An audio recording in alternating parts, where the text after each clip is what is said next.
બનાસકાંઠાના અમીરગઢ પોલીસને મોટી સફળતા મળી છે। અકસ્માત મોતનો ગુનો નીકળ્યો પૂર્વ આયોજિત હત્યા।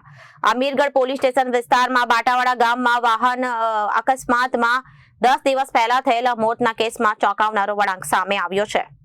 અમીરગઢ પોલીસ સ્ટેશન વિસ્તારમાં બાટાવાડા ગામમાં વાહન અકસ્માતમાં 10 દિવસ પહેલા થયેલા મોતના કેસમાં ચોંકાવનારો વળાંક સામે આવ્યો છે।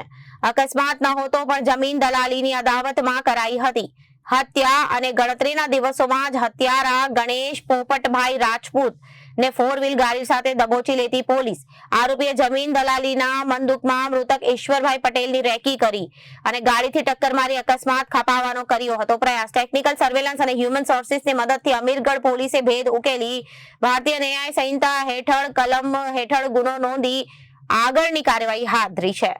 ગઈ તારીખ 4/7/2016 રોજ અમીરગઢ પોલીસ સ્ટેશનમાં એક વાહન અકસ્માતનો ગુનો નોંધવામાં આવેલ હતો।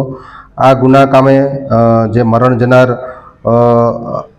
બાટાવાડા ગામના ઈશ્વરભાઈ ગોવિંદભાઈ પટેલ હતા અને આ બનાવવાળી જગ્યાની પોલીસે વિઝિટ કરતા આ બનાવવાળી જગ્યાએ જે જગ્યાએ મરણ જનારને ટક્કર મારેલ તે જગ્યા તથા એની જે મરણ જનારની ડેડ બોડી ઘણા દૂરના અંતરે પડેલ હતી।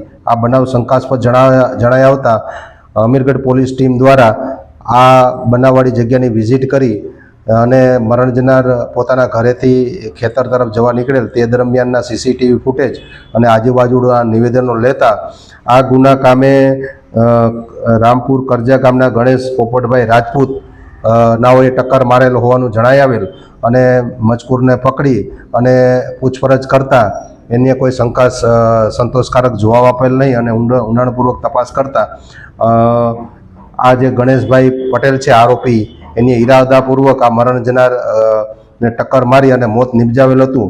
જેથી આ કામે BNS કલમ 103(1) મુજબ મર્ડરના કલમોનો ઉમેરો કરી અને મજકૂર આરોપીને તારીખ 10/7/2026ના રોજ અરેસ્ટ કરી અને 10 દિવસના રિમાન્ડ મેળવી અને પૂછપરછ હાથ ધરેલ છે અને મર્ડરના બનાવ અંગે ઊંડાણપૂર્વક તપાસ કરી અને જરૂરી પુરાવા મેળવી તપાસ તજવીજ હાથ ધરેલ છે। રિપોર્ટર ભરત પટેલ, જનાદેશ ન્યૂઝ, બનાસકાંઠા।